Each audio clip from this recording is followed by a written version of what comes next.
welcome you back again after everyone had our communion now, shared communion. I trust it was a blessing to you. Jalla kienet tabarka likom dak li smajtu sissa. Issa ħan nisimgħu testimonjanzi xa ġjaħwa ta' xammel magħhom il-mulej f'din is-sena. Go ahead, my brother. We're now going to hear some testimonies of what the Lord has been doing with Amen. some of us. I Amen. believe with all of us, but only some of us are up. Amen. Gloria al Mulej. Go for it, brother. You start and I'll translate for you. Then you Okay. translate for the others. Jien qatt ma kont atletiku, dejjem batejt bis-saħħa. I've never been an athletic person. I always suffered with health. Asma, Asthma, migranja, allerġiku migraine, tal-ħadid. allergies and stuff like that. Ma kont ngħid imma jien kemm jien fin, ma nista' nisma' xejn. And I used to think to myself, how come I am so sensitive? I can't eat anything, touch anything. U il-mulej sibt skrittura għax hawnhekk hekk nitalmu. Amen. And then the Lord led me to a scripture as we are taught here. Sibt skrittura ta' klimu stess u stand on it. And I found a scripture that I stood upon. L-ewwel Tessalonkin 5:23. 1 Thessalonians chapter 5, verse 23. Amen. Read it. U Alla taslim għaddiskom f'kollox And the God of peace will sanctify you completely. u jżomkom sħaħ bla mittifsa fl-ispirtu, fil-ruħ u fil-ġisem. And keep you whole without being 23. And may keep your whole spirit, may your whole spirit, soul, and body be preserved blameless Sama jiġi Sidna Ġesu at the coming Kristu. of our Lord Jesus Christ. U jien għatlu mulej Ġesu għadu ma ġiex, ġifiri di weda Well, Jesus has not come yet, so this is a promise. u rrida. And I want it. U nemmen li l-arfin kollu ijataw. And I believe that the wisdom of God is all here. Biss il-kelma talla, it blows my mind. Amen. Farrak li moħħi. Amen. The word of God blows my mind. U bajt fuqa, u And I stood upon it. għatlutini motivazzjoni li Give me a motivation, Lord, nqum kun fil-ħodu namel xi ħaġa. so that I will wake up and do something. Las jiklok. Yes, laziness is not good for you. No, u ġitni dil-kelma, ajkli. And this word came to my mind. Tell me. Ajkli, eagles. Eagles. Ajkli. Ajkla. Eagles. Eagles. Aikla. U jena mort fuq il-Google kif namel soltu Eagles Bible verse. Bible verses għana xitla. And I went and looked at U Google. tela din. Eagles and Bible verses. Amen. Iżaħija 40, 31. Isaiah 40 verse 31. Mind blowing. Amen. It's mind blowing. Imma dawk li jittamaw fil-mulej Those who put their trust in the Lord, jihdu saħħithom. they will renew their strength. Itellaw il-ġwejnaħ bħal lajkli They will mount up their Jiġru. wings like eagles. bla ma jejjew. They will run and not get weary. Jimxu bla ma jintelqu. They will walk Għatlu and grazzi not mulej. faint. Nemmena, nirċivija, off we go. And I told them, Lord, I receive it, I believe it, off we go. U kelli sena. La, as nemmen, illum tal-lajt l-stats tal-aħħar tas-sena. Today I looked at the statistics of at the end of the year. Total time. Li qatt ma kelli motivazzjoni. I never had the motivation before. Atletiku jien, meta I wasn't nara athletic bniedem before. atletiku ngħid wow, you know.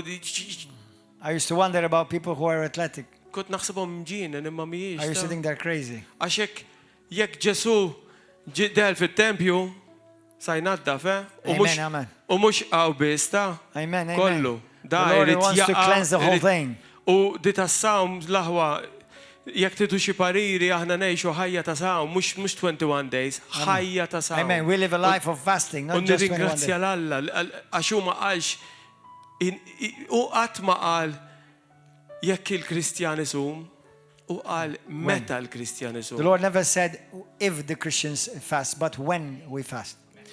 Kelli 453 sija I put in. Asqat ma kienet. Distanza 2541 kilometru. Wow. Days active li għamil xi ħaġa 364. Wow. Immisjaj ġurnata.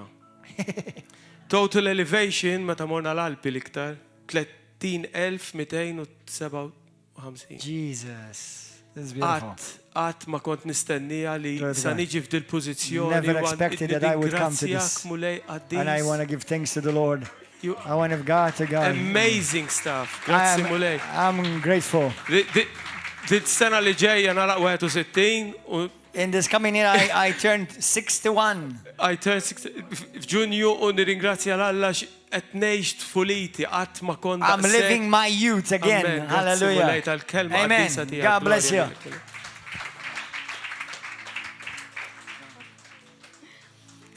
Thank you, brother. I love how the Holy Spirit works. Joġoba kif jaħdem l-Ispirtu Santu. As an introduction, Bħala introduzzjoni, when I was sitting down before meta kont Pastor said a bil-qeda word, qabel passer I tkellem, was having a moment with the Lord and I asked kelli the mument Lord mal-mulej u staqsejtu. if I was to say one word Jekk about my kelli ngħid testimony, kelma waħda fuq testimonjanza just tiegħi. one word, Kelma waħda. what would it be? Xi tkun? And I felt in my spirit, U ħassejt fl-ispirtu tiegħi supernatural. sopranaturali. And I said, thank you, Lord. And a few Grazzi minutes mulej. later, Pastor said U ftit minuti wara the l-pastor qal word supernatural. il-kelma sopranaturali. And now, brother, you said that you've never been athletic. U issa jiena qatt illi inqatt ma kont atletiku. I cannot say I'm an athlete, but I've always danced all my life. Jiena l-istess ma ngħidx li jien atleta, ma dejjem sfint f'ħajti kollha. And I loved sports, U and kont I've inħobb always been a l-isport. go-getter. U Like, dejjem kont nirsisti. I want to do things and I want Qed to nagħmel affarijiet dejjem. take on challenges. U nieħu sfidi f'ħajti. But this year, the challenges that came my Imma way, dis-sena l-sfidi li ġew fuqi I can never say I was prepared for them, ma nistax ngħid li kont preparata għalihom. but I was prepared for them in the Word of God. Imma kont preparata għalihom fil-kelma talla. And I thank the Lord for U that, nirringrazzja lilu għal dan. for His faithfulness. Għax hu fidil. And if I was to say each and every time, from when I was born till now, U every jekk time He nista' showed ngħid, up, u jekk nista' ngħid minn mindu twilid sissa, kull darba li hu wera lilu nnifsu lili and how faithful He u is, kemm hu fidil, we would be here all kieku jkolli year. ngħid That's dan coming. nagħmlu s-sena d-dieħla hawnhekk nisimgħuni. So I would just like to share this Għalhekk irid naqsam magħkom din of what happened this year. tex ġara dis-sena. In February, Fi frar I had a back pain that I've never had before. kelli ġih f'dari li qatt ma kelli And I had to go to 2 different doctors. u kelli mmur għal żewġ tobba differenti. After a lot of different tests, Wara ħafna testi differenti, everything came back kollox ġie lura great. tajjeb And thanks to God. u nirringrazzja l-Alla. That was by June. So my Dak blood kien test, all sa the tests Ġunju I went għamlet to, test ta' everything. dem. Towards the end of September, Rib tmim Settembru, after a very busy week, wara ġimgħa li kont kelli ħafna x'nagħmel, I woke up one morning and qont l-qodba minnhom I couldn't move. u ma stajx I couldn't niċċaqla, move. ma I stajx couldn't drink. I couldn't eat. ma stajx nikol, ma stajx nixrob. And the most hardest thing was that I couldn't move. I couldn't go up U and down l-iktar the ħaġa stairs. l-iktar ħaġa li kienet qibsa lija li laqqas biss it-taraġ ma stajt nitla'. After a few days, I had to go to the hospital, Wara to the ftit doctor. ġranet kelli mmur l-isptar, kelli To the doctor first. it-tabib l-ewwel. And I hadn't had fever for years. U jiena ilu ma jkolli d-deni għal snin twal. And the doctor said, in 2 days, contact me. U t-tabib qal li f'jumejn ikkuntatjani. And if the fever persists, U jekk inti tiqpa bid-deni, you have to go to the hospital. ikonna nibatuk l-isptar. So during those 2 days, I Għalhekk, believed in the Lord. F'dawk il-jumejn jiena bdejt nemmen il-kelma talla, I stood on the word of God. jiena qatt fuq il-kelma talla. Jeremiah 29:11. Ġeremaja I know 29:11 the plans I have for you, naf declares the il-pjanijiet Lord. li għandi għalik li huma tajbin Plans to prosper you, biex nisprosperjak, to give you a future, biex intik futur and not to harm you. u biex lebda deni ma jiġi lejk. And Friday came, Il-ġimgħa ġi and I had fever, so I had to call the doctor, u kien għadni bid-deni, allura kelli nċempel it-tabib and I had to go to the u hospital. kelli mmur l-isptar. So I was obedient, I went. Jiena obdejt u I've mort. never been in the hospital Qatt ma ever, dħalt f'dal-isptar, except to qatt give birth. barra That was biex ikolli t-tifla. different. It-tfal. Yeah. Sorry. No, don't worry. And so we went, Għalhekk and morna, again, so many different tests. kien hemm ħafna testijiet. And long story short, they did one test where they had to check regarding inflammations and U other fil-qosor għamlu things. test minnhom biex jaraw l-inflammazzjoni. And normal, it has to be 5. U l-normali jkun 5. Mine was 86. Tagħha kien 86. So I'm not a doctor, I'm not a nurse, but Minix tabiba, minix nurse. when I spoke with somebody, it's like Imma meta tkellimt ma' xi wħud, if it's like 100%, from 100%, 86 of my body was inflamed. jekk il-ġisem hu 100%, 86% ta' ġisimha kien fil-inflammazzjoni. But still, they still couldn't find anything else. There is Imma nothing meta kollu else. ma setgħu isibu xejn ħażin iktar. So the doctors were like, Għalhekk daw pa speċi jitħasbu x'ġarax. then they said that the other tests didn't come back conclusive and they messed up in them. U testijiet oħrajn m'għamluhomx tajjeb, ma setgħux jieħdu riżultat minnhom. So they kept me in the hospital Għalhekk żemmewni fl-isptar and they gave me an intravenous. u tawa il-drip. The 5 days I was there, I cannot say it was fun. 5 tim li għamiltem ma nistax ngħidilkom li ħadd pjaċi. The food, I was saying, Lord, I need to be more humble. Il-likel bdejt ngħidlu mulejja minni iktar umli. The bed was so uncomfortable. I was like, I miss my bed. So I was Is-sodda really bdiet timmissja being s-sodda tagħha ma kienx a komda. big baby and asking the Lord to help me and just get me Ngħidlu through. mulejja ejni ħanaddi minna di. But he gave me a beautiful room and a view like similar to where I live, so I appreciated that. Ma lanqas tawni kamra sabiħa u kelli veduta. And so each and every day that different doctor comes and a different story. Għalhekk ta' kuljum tabib differenti ġi u allura storja differenti ġi. But one fine night, I finally slept a little bit and I had a beautiful dream. Imma flejl minnhom fl-aħħar irnexxieli norqod u kelli ħolma sabiħa. I knew I was surrounded by something from heaven. Naf li kont iċċirkondata b'xi ħaġa li qiegħda smewiet.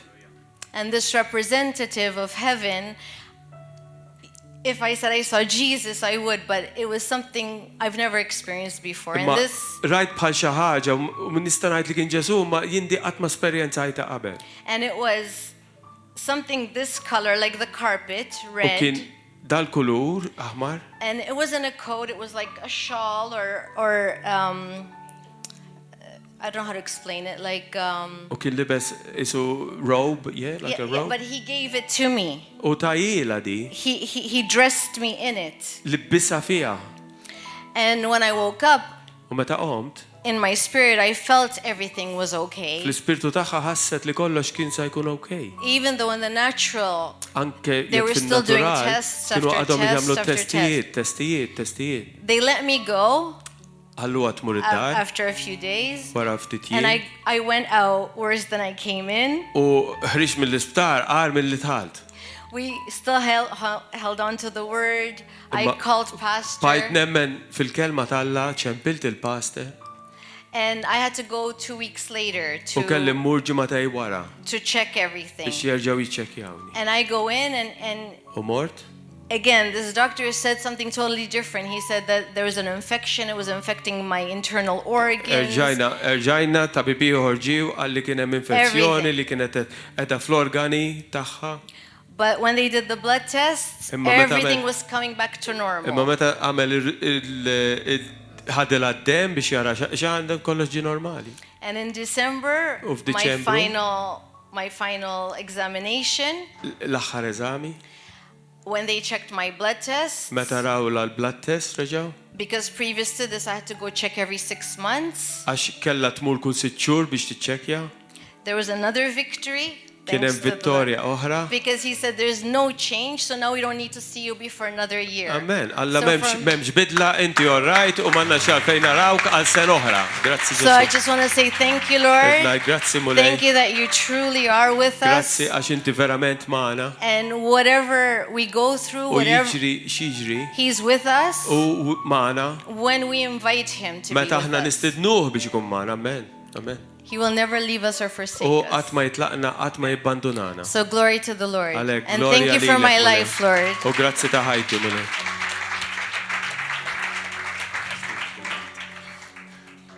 Praise the Lord. Faħru l-Mulej. Praise the Lord. Faħru l-Mulej.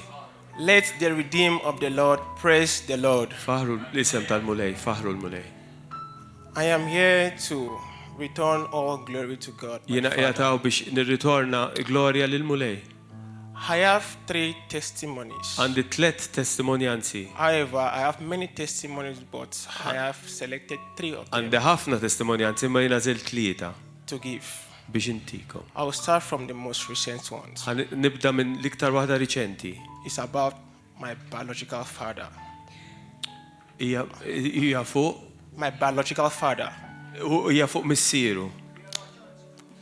Missieru ta' verbi loġiku. On the month of May 2023, F'Mejju ta' dis-sena li għaddiet, I was planning to Kontet travel nippjana. down to this country. biex niġi f'dal pajjiż. And during my preparation time, U waqt li kontet nipprepara, I received a call. irċevejt sejħa or phone call or A phone call. telefonata. And my brother told me U hija qalli that my father came Li- back from church li missieru ġilura mill-Knisja, on a Sunday afternoon. wieħed mill-ħdud wara l-ofsinhar, Immediately he stepped out from the vehicle. u immedjatament kif ħarġ mill-karozza, He collapsed waqa' mal-art and died. u miet. When I heard that story, Meta smajt din l-istorja, my brother ended the call. hija qata. So I was trying to, because where I was staying was quite far away Fej kont noqgħod jien kont il-bot to where my family house is. mid-dar tal-familja tiegħu. So I was trying to communicate. Għalhekk kont qed nipprova nikkomunika, I couldn't reach anybody. imma ma stajt naqbad ma' ħadd. Well, I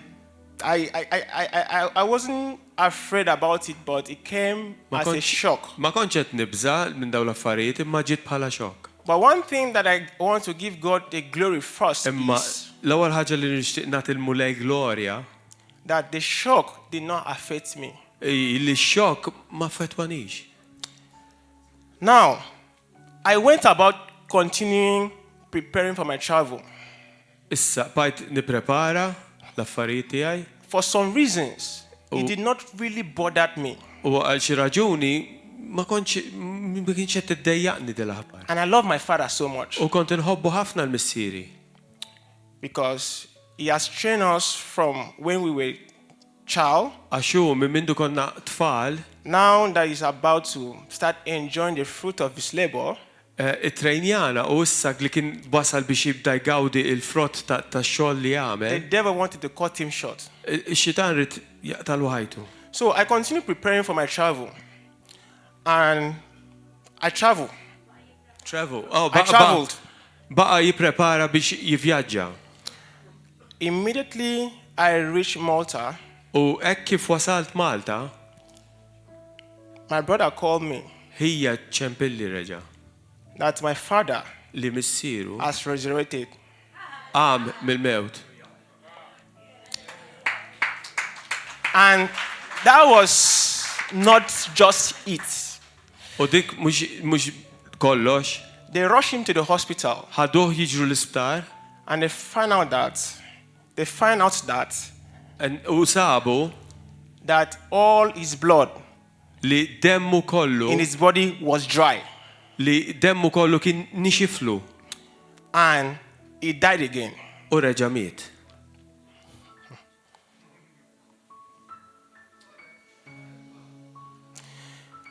Thank you, Holy Ghost. So, when I heard that, Meta dan smajt da, I was not bothered again.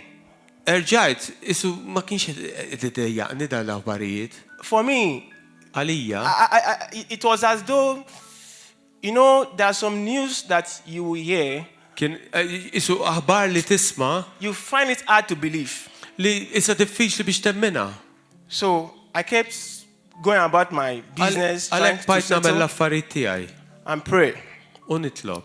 By the special mercy of God, there were people around there that were also praying for my father. U fej kont kien hemm nies oħrajn qed jitolbu So għalih għall-missier. this is what happened. Let me give a brief explanation of how the incident happened. Nispjegalkom fil-qosor ta' x'ġara.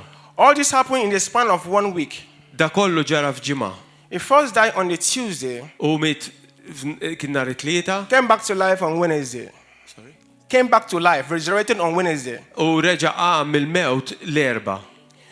He died again on that Wednesday Reġa' miet dik l-istess ġurnata and resurrected in the next day. u reġa' qam mill-mewt ġurnata wara. So he died 2 times Miet darbtejn and came back to life 2 times. u reġa' qam mill-mewt darbtejn. Today, Illum he's alive and u kicking. ħaj, grazzi Ġesu.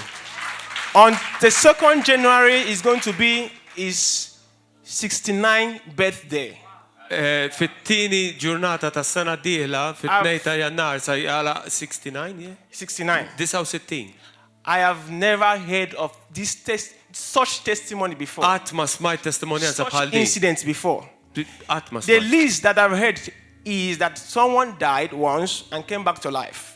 Ir-raġuni li smajt li But saħat jista' jmut u jiġi this għal-ħajja man, from what I heard, died 2 times imma missieru and came mid-darbtejn back to life 2 times. u ġilura All darbtejn. to the glory of God Himself. Għal-glorja So tal-missier. today, I am Kollu here jiena to return qiegħed all glory biex and honor nagħtih to glory God for what He has done for my għal-missier father. tal-li In għamel Jesus' ma' missieri, name. f'isem Ġesu Amen. Kristu. Amen. Second testimony. It-tieni testimonjanza. On the 31st December Fil-31 ta' Diċembru 2022, on a 2022, day like this, ġurnata bħal di, 12 midnight crossing over to 1 a.m., f'nofs il-lejl hekk kif sejrin It was- għal-sena ġdida, it was on a Saturday. kien is-Sibt. The 1st January 2023 was on a Sunday. L-ewwel ġurnata ta' dis-sena kien il-Ħadd. When everybody was praising God, hallelujah, happy Kulħadd birthday, qed happy ifaħħar birthday, mulej, I was crying. jien kont qed nikbi, I was sad. kont imdejja. Meanwhile, I went to church happy. Sadattant jien mort il-Knisja ferħan. The preacher didn't preach anything that makes me sad. The preacher Il-predikatur ma predika xejn li kellu jagħmel lid-dieqa did not preach anything that made me sad. dan. So, why was I sad? Għalhekk jien għalfejn kont imdejja. I was sad because Kont imdejja għax it was an overwhelming weight in my spirit. kien hemm isu toqol kbir fuq l-ispirtu tiegħi. It was as though someone was talking to me. Isu kif xi ħadd qed ikellem lili personali. Because when we were celebrating the crossover, there were a lot of crowd. Għax fejn konna niċċelebraw il-bidu ta' sena ġdida So- kien hemm poplu folla kbira. So in my spirit, Għalhekk fl-ispirtu it tiegħi. was as though someone said, lift up your eyes Isu xi ħadd qed jgħidli olli għajnejk il and fuq look at all this crowd. u ħares lejn il-folla. Everybody is praising me Kulħadd qed ifaħħarni that I've brought them from January to December. li ġibtom hawnhekk għal sena oħra. I was like, okay. Kienet all right. So it was like a communication with myself, okay. Se konferma li għad nifsi. And the question that popped into my head U was, l-mistoqsija li daħlit li fih sib tiegħi how kienet many people here kemm hawn nies hawn are celebrating qed jiċċelebraw that many souls has gone to heaven this year? dawk l-erwieħ li telgħu il-ġenna dis-sena. At the same time, U fl-istess ħin I had that. It was as though it was an imagination, but it was not an imagination. kelli bħal immaġinazzjoni ma kienx immaġinazzjoni. That I saw Right. many unsaved souls Li rajt ħafna li għadhom mhumiex who salvati perished in 2022. li kienu mietu f'dik is-sena. And I knew that was the reason why I was crying. U kont naf li għal di kont qed nikbi. During the Passover, singing songs were happening, Happy New Qed Year, inkantaw u nfaħru Happy New Year. u ngħidu Happy New Year. but I was so sad. Kont imdejja. I started crying. I went back home crying. Mort lura li d-dar u għadni nikbi. I cried from 1 a.m. to 5 a.m. in the morning, Bajt nikbi sal-5 ta' filgħodu. non-stop. Bla I waqfin. was looking for someone to console me. Kont qed nfittex xi ħaġa I cried. toħroġni minn di. I cried till I slept off. U irqat nikbi. And I woke up the next day. U qomt On l-għada. Sunday, Kien il-ħadd. I went to church. Mort il-knisja. Sat. When I entered, the preacher started preaching, gave the new year, started preaching everything. I was still sad. Meta tħalt il-predikatur beda jipritka. But the moment the preacher Imma l-moment li gave an altar call, u għajjat in-nies biex jitilgħu għaw fuq I was għat-talt, sitting at the gallery. kont fuq. The gallery. They're like upstairs. The gallery of Kont the fuq. building. Kont fuq. Isa gallerija. Yes, yeah. So I saw about 7 people U rajt isu 7 minn nies telajn coming out to receive Christ. biex jiġu jirċievu l-Ġesu għall-ewwel That was darba. the only time Dik kienet l-unika darba that I was very happy. li kont ferħan irġej. Because now Għax issa- I saw people coming Rajt nies to ġejjin Christ. għal So Kristu. in our culture there, U I don't know about Malta. Fil-kultura tagħna ma nafx Once Malta, people come out to give their life to Christ, dawk li jridu jagħtu ħajjithom there is Ġesu. always a resounding clap.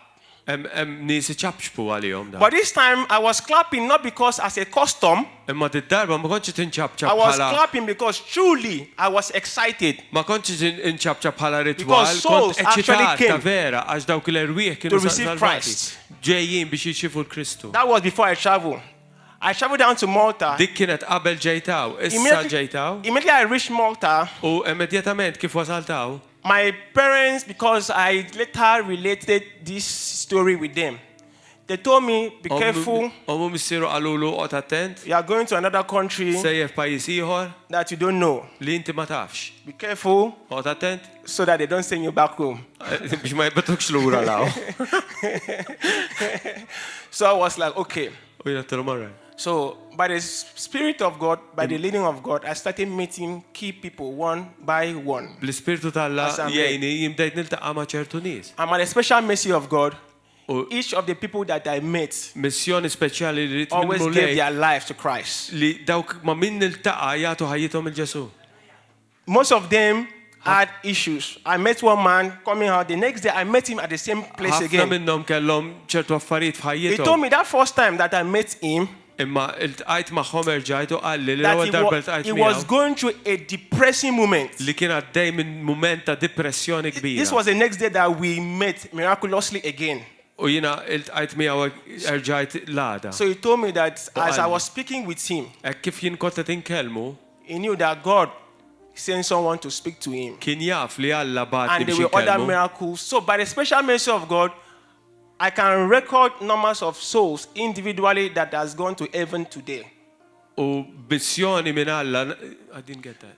By the special mercy of God, Bil-ħnina tal-Alla, many souls ħafna rwieħ has gone to the kingdom marru li s-saltna this year. dis-sena. And I'm not feeling that same thing again. U minix qed inħossni kif ħassejt nis-sena li għaddi. Praise the Lord. Nfaħħar mulej. The last testimony, number L-aħħar 3, testimonjanza is about my life hija fuq ħajti and about my health. u fuq il-saħħtu. I was going through a blood-related sickness Kellu marda li għandha x'taqsam mad-dem for 3 good years. għal 3 snin. And every day, U kull jum, pastor was here. meta l-pastor kien ikun hawn, He was teaching us how he Okay. always thank God u kien qed jallimna kif għandna dejjem ngħixu ħajja ta' gratitudni. when he's taking his bath. Meta kien qed jinħasel ifaħħar il-mulej. Yes. My own was this. My testimony goes like this. Testimonjanza tiegħu hija din. For 3 good years, Għal 3 snin, I could not sit down the way you are sitting down right now. you couldn't see. I couldn't sit Ma setax ipoġġi bil-qiegħda. the same way you are sitting comfortably right now. Kif qed ipoġġi issa komdu bil-qiegħda. If I attempted to, U jekk jien nipprova, once I stand up, hekk kif kien iqum lura, blood will stain my clothes. bil-wifqa kien ikollu d-dem itebbalu l-ħwejjeġ. So I was always going through pains Għalhekk dejjem kien miġuħ for 3 good years. għal 3 snin. I was serving in my local church. kienet jaqdi fil-knisja lokali tiegħu. I was taking communion like the same way we took communion now. U tela biex jitqarben kif għamilna llum. I was saving, Kienet jaqdi. believing God that God will visit me. Baqa jemmen falla li ju sa jiġi sew. But it did not happen for 3 years. Imma di ma ġiġ sew għal 3 snin. One day, I was at work. Ġurnata minnhom kien I asked ix-xogħol the Lord, u staqsal mulej. I want to die. Irrid immut. So I started having suicidal thoughts. Suicidal. Oh, brid joqtoru bideh. So I started thinking, Lord, U bdejt naħseb mulej, I want to die, kill me. irrid immut oqtonni. But before you kill me, Imma qabel toqtonni, go and inform my parents murajt il-ġenituri tiegħi why you are taking me home. għaliex inti se toħodni d-dar. Because I had lost hope. Għax jiena tlift kull tama. But I did not know Imma ma kontx naf that I was passing through that story li kont għaddej minn din so that I l-istorja can share it with you today. biex illum ikun nista' naqsamha magħkom. Throughout that period, my mother, my father spent equivalent of thousands of euros Sadattant ommi missieri nefqu eluf ta' euros for my treatment, għat-trattament But to no medikali av- tiegħi. but to no avail. Imma għal xejn. One day, my mother looked at me. Darba ommu ħarset leħ. He couldn't do anything again. Sorry? She could not do anything again. Ma seta tagħmel xejn iktar. She was crying Kienet qed tikpi because all hope was lost. għax kull tama kienet mitlufa. So I was living with I was managing my health. Għalhekk jiena kont qed nimmaneġġja saħħti. My bad health became like a normal thing for me. Like my bad health, the issue that was passing through Il-kwistjoni li kellu li kienet jgħaddi minna became normal to me saret normali għalih di kienet fuq because there is no healing. għax ma kienemx fejqan. So one day, Imma ġurnata I told the minnhom Lord, jiena għattilmu lej.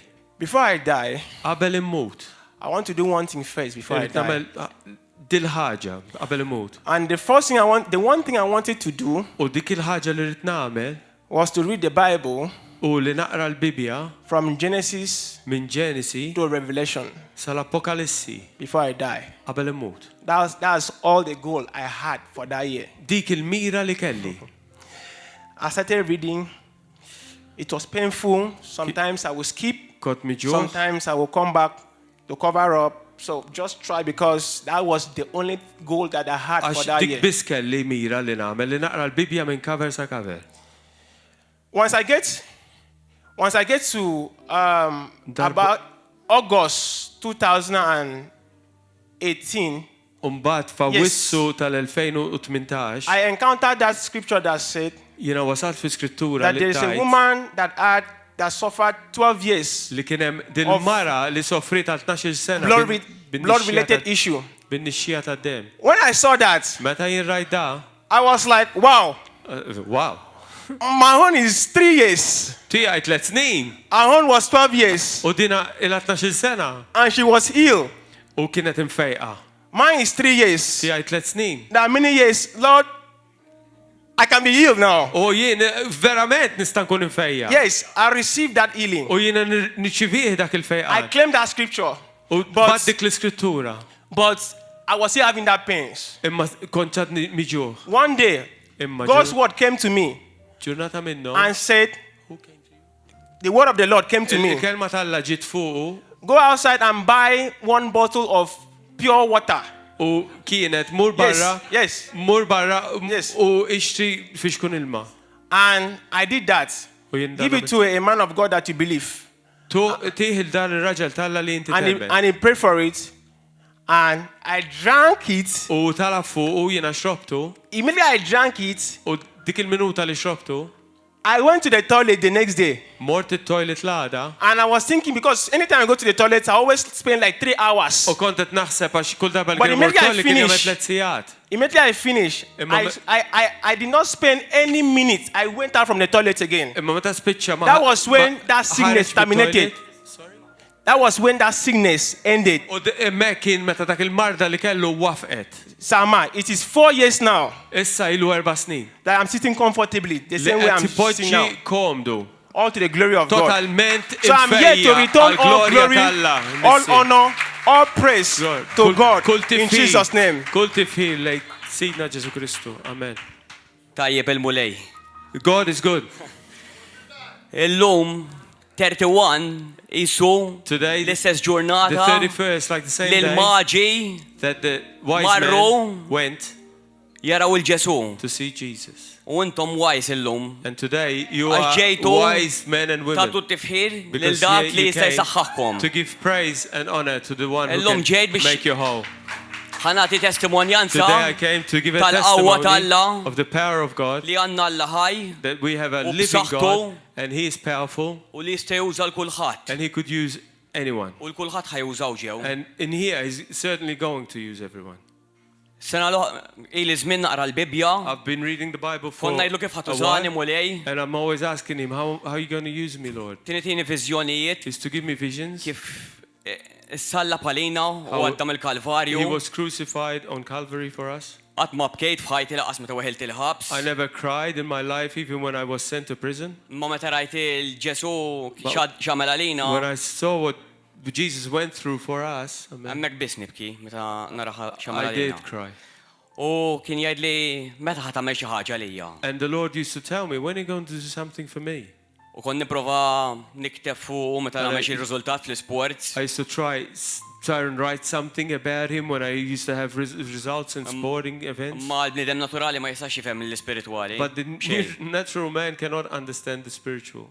U mbagħad biex ma ntawwalx ħafna kien f'Ottubru 2022 And then in October 2022, applikajt għal tliet titlielaq tar-running, I applied for 3 running events. għamilt waħda minnhom, I did one of them. mor tajjeb ħafna. I went really good. U mbagħad darba minnhom kont qed nagħmel training it-tnejn filgħodu And fit-tlieta then filgħodu. one Monday morning, I was training at 3 a.m. Kelli 1 hour 30 minute run I had an hour 30-minute run.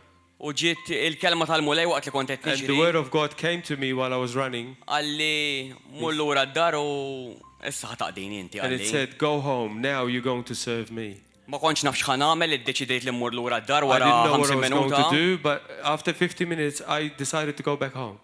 U kienet tina ħafna kliem kon nikbu fuq il-karti għadhom għandi. To give me a lot of words, and I used to write them down on paper. I still have them. Anka titlu ta' għani ta' ktieb u hekk ġifieri Even x'ismu. title of a book he gave me.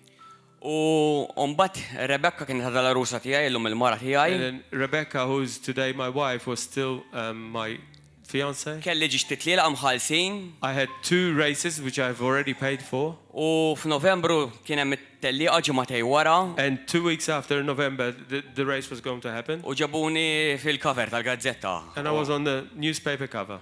U dħalt mal-mulej nitlu fuq ġewwa And I went in the inside room praying with the Lord. u tani Mattew 4 And he gave me Matthew 4. għalli He said- x-xitan jista' joffrilek il-possedimenti kollha ta' din il-ħajja Satan can offer you everything from this life. biex ma tagħmilx dak li għandi jien għalik. So you don't get to do what I'm calling you for. to do. Allura komplett nimbotta l-qoddim ma nafx jrid So I minni. started pushing forward, not knowing what the Lord wants. U mbagħad darba And then once, kien nakla, we had a meal. kien hemm Ruben qoddimi, Reuben was with us in Oh, front of me. Ali. And he said, tiġi magħna tippretka nhar is-Sibt. do you want to come with us, Kemm toq- evangelize in the street Kemm on toqgħod ħares Saturdays? biss qalli. All you do is just watch. U jiena ma kontx nafx ħan nagħmel ġifieri mort magħhom kien is-Sibt. And I went with them on the Saturday morning, not knowing what was going to happen. Kien hemm il-biċċa tal-abbord taħraq ħafna Malta. At that time, there was that thing about abortion in Malta, which was really hot, and it still is. U wara li sija jipprietka Ruben fit-toroq, And after an hour of him preaching in the streets, Ruben gara lil mikrofon u qalli prietka. Reuben threw the microphone at me and he said, preach. Qatt ma prietkajt ma kontx I nafx never ħanajt xejn. preached, I didn't have a clue what I was going to say. U rajt il-qawwa Alla And I saw the power of God tiġi ġa fija ġifieri. come inside me. Qawwa li Power qatt ma ħassejt That laqas I meta kont never fl-armi u sparaj f'kull tip ta' that I arma. never felt before, not La even meta when I kont was il-ħabs. when I was in the army firing weapons. La meta għamilt 1000 kilometru f'daqqa bir-rota xejn. Not even when I did 1,000 kilometers on my bicycle. Il-mulej ħaj laħwa. The Lord is alive. Irid juża kull wieħed He u wants waħda to use minnkom each and every one of you f'kull settur, in every sector. f'kull fejn tmorru, In everywhere that you go. fis-supermarket, In supermarkets, għand il-hairdresser, at the hairdressers, għand in-nanna, nanna, At your għand grandmother's il-nannu. place. At your grandfather's place. Kolla Amen. jrid jużakom. Amen. He wants to use all of you. Amen. Intom You, ġejjin minn Alla u you're liedi. coming from God. U l-dak tem barra. And the Diġà one, libtuħ. the one out there is already Għax dak li għammar fikom, beaten because the one that Huwa lives ikbar minn dak inside tem of barra. you is greater than the one who's out there. il-mulej ħaj laħwa. The Lord is U alive. l-aħħar xita tal-Ispiritu Santu, And the last witness ħataqa for the Holy fuqkom Spirit, kollha. the U last ringrazzjaw rain of the l-Alla Holy Spirit kull-jum. is going to come upon all of you. And we Irringrazzjaw l-Alla we kull-jum thank God today li għanna dar that we have a house fejn faħru l-Alla. where we praise God. Il-milja tiegħu edha kollha His fullness is all here. u dak li għandu għalikom And what He has for you, laqqas tistgħu timmaġinaw you cannot even imagine x'ħajamel bikom. what He is going to do with you. Tiddubidaw qatt. Do not doubt. Għax Alla tajjeb, Because God is good. Alla jrid lidejn, God wants lidejn, hands. Alla jrid is-saqaj God wants feet. u Alla jrid lilek. And God wants Yes, you. You. Anke tħossok l-inqas Even if you feel the least u l-aħħar or last, lilek irid He il-mulej. wants you. Inti ir-risposta tiegħu fuq You dil-art. are His answer on this nation. Glorja l-mulej. Glory to God. Hallelujah. Hallelujah. Let's all stand, brothers and sisters. Ejja nqumu bil-wif laħwa. Praise God. Faħru l-mulej. Glory, glory to God. Gloria, gloria lilek mulej. We're about to finish now the service as we're going to go into eating. For those of you who are with us live streaming, Daw kolla li qegħdin magħna I fuq want il-live to stream. encourage you to finally, as this year passes, as we cross over to the new year, Ninkoraġġukom hekk kif naqsmu għal-sena ġdida that you will consecrate yourself li inti tikkonsagra lilek to the innifsek Lord lil-mulej in this new year. f'din is-sena ġdida. Amen. Amen. Those of you who are part of this ministry, you will join us li intkom parti minn dal-ministeru in the closed group, inaqdu magħna fil-grupp in about an hour, f'sija so that you madwar will be sija. able to do the crossover with us. Għalhekk tkunu magħna And meta then we're going to go nitlu fis-sena into the ġdida. prayers U mbagħad nitlu for the first hour of the year talb lejn mulej in 2024. għall-ewwel sija. For now, we say to you, God richly bless you. Għalissa ngħidlu We'll see mulej you ibirikkom in about an u hour. narawkom daqsija. God bless you. Bye-bye, brothers and sisters.